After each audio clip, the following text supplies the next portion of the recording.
Assalamualaikum warahmatullahi wabarakatuh. Perkenalkan semuanya, nama saya Sarah Aisyah Salsabila dari Untirta Pendidikan Sejarah 2019 ingin menjelaskan mengenai latar belakang dan perkembangan VOC di Nusantara. Selamat menyaksikan semuanya.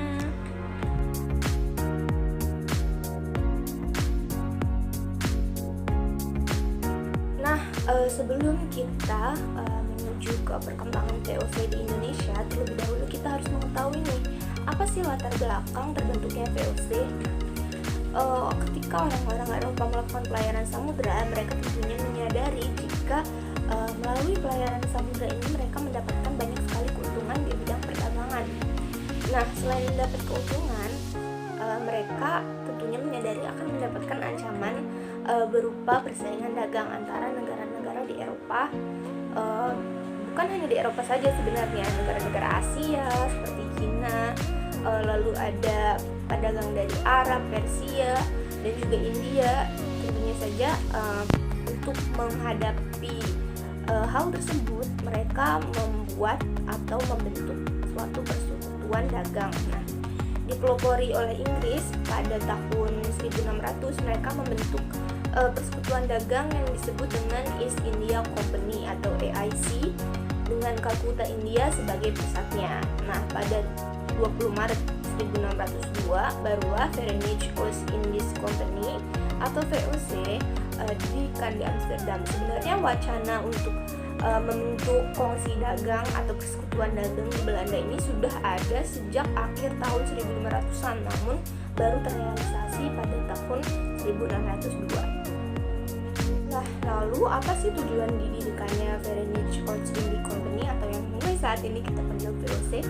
Nah, yang pertama itu untuk menghindari persaingan dagang yang tidak sehat, baik dari pedagang lokal maupun pedagang Eropa. Terus yang kedua itu memperkuat para pedagang Belanda agar dapat bersaing di pasaran. Lalu yang ketiga itu kekuatan dari revolusi perang 80 tahun. Nah, VOC ini merupakan gabungan dari perseroan di Amsterdam yang dipimpin oleh 17 direktur atau disebut dengan Heren 17. Nah, Heren 17 ini merupakan kelompok penanam modal yang memiliki gelar bangsawan seperti Lord, Duke, Count, seperti itu.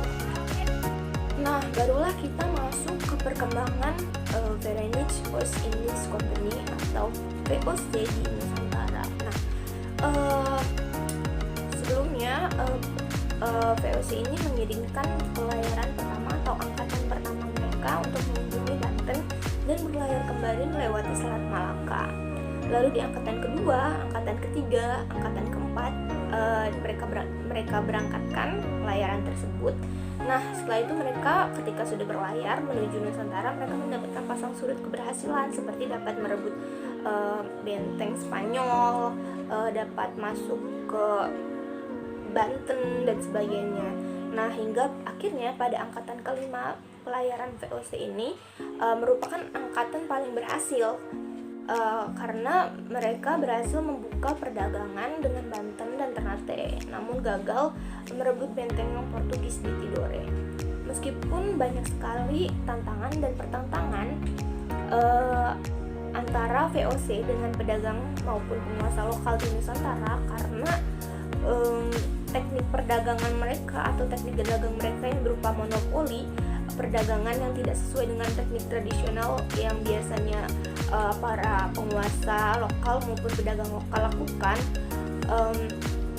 Pada akhirnya Belanda atau VOC ini berhasil mendirikan pos dagang atau factory di Aceh dan Patani pada tahun 1601, di Gresik pada 1602 dan Johor pada 1603. Sedangkan untuk kontrak monopoli pala di Banda Neira, Banda Lontor, Zengain, dan Ai diperoleh pada tahun 1602. Nah, ketika VOC memulai kegiatan perdagangannya di Nusantara, mereka sudah menghadapi sistem perdagangan internasional karena memanglah di Indonesia ini atau di Nusantara sebelum bangsa barat datang untuk berdagang, para pedagang-pedagang dari Tiongkok, Gujarat, Donggala, Persia, dan banyak lagi memang sudah datang lebih dahulu dan berdagang di Nusantara. Nah, untuk menghadapi persaingan global ini, VOC berusaha untuk menguasai perdagangan rempah-rempah dengan menduduki Maluku dan Malaka, melarang semua pengangkatan barang dagangan Portugis dengan kapal pribumi, semua ekspor rempah-rempah dihentikan, bahkan menebang pohon-pohon pala dan cengkeh. Nah, pada abad ke-17 sampai ke-19 menjadi puncak kejayaan dari Verenigde Oost-Indie Company atau VOC ini. Dengan hasil penjualan di abad ke-17 itu mencapai kurang lebih 577 juta gulden, dan di abad ke-18 kurang lebih 1633 juta gulden.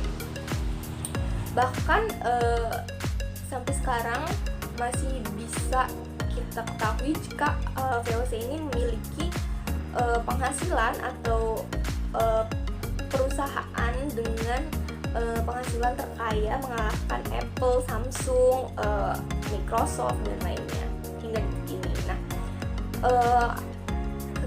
puncak kejayaan VOC atau keuntungan atau laba yang terus meroket tinggi ini mengakibatkan kas Belanda yang tadinya kosong terisi dengan penuh, dan VOC juga menjadi komite dagang paling kaya dan jaya di dunia pada saat itu. Nah, pembahasan selanjutnya ini mengenai Batavia sebagai pusat Verenigde Oost-Indie Company atau VOC. Nah, di awal abad ke-16, Batavia ini lebih dikenal sebagai Sunda Kelapa atau Kelapa, yang merupakan suatu pelabuhan dari kerajaan Sunda Pajajaran yang memiliki ibu kota di pedalaman.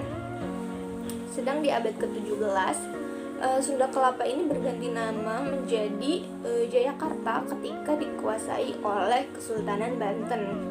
Nah, ketika bangsa Barat datang ke Nusantara pun, Jayakarta ini masih di bawah kekuasaan Banten, meskipun hanya sebagai tempat singgah untuk mengambil air bersih dan makanan segar. Jadi fungsi dari Jayakarta ini belum dioptimalkan atau masih menjadi pelabuhan biasa saja. Nah, VOC ini menyadari jika mereka ini membutuhkan tempat pertemuan atau rendezvous dan factory pusat atau pusat perdagangan yang benar-benar terpusat di bagian barat Nusantara. Nah, meskipun sebenarnya di bagian barat ini VOC ini sudah memiliki factory di Banten, tapi kondisi tempat tersebut tidak menguntungkan. Yang pertama itu karena keamanan yang sangat menyedihkan, seringkali terjadi pencurian, perampokan, pemerasan seperti itu. Nah, selain itu, yang kedua itu kehadiran Inggris dan Portugis di Banten membuat keadaan politik menegang hingga seringkali terjadi bentrokan antara Inggris, Portugis dan Belanda.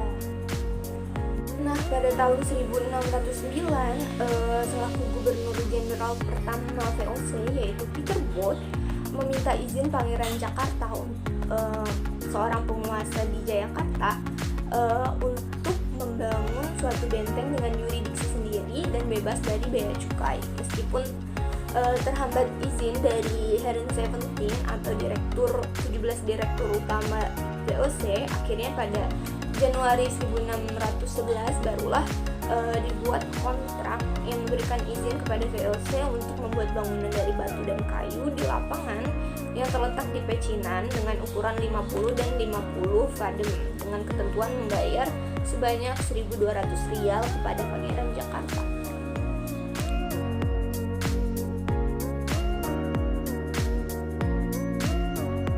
Nah, selanjutnya itu kita akan membahas mengenai kebangkrutan VOC atau Verenigde Oost-Indie Company.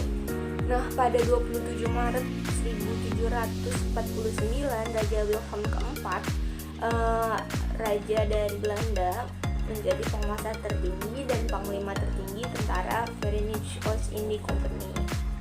Nah, hal ini menyebabkan tentu saja pihak swasta lepas tangan, dikarenakan pengurus dari VOC ini lebih akrab dengan pemerintah.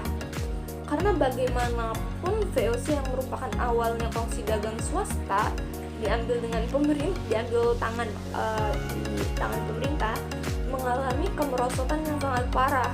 Akibatnya itu kas VOC kosong, dan pada 1673 VOC ini tidak mampu membayar dividen. Bayangkan saja perusahaan dengan kapasitas besar dan juga terjaya dan kaya pada masa itu tidak mampu membayar dividen.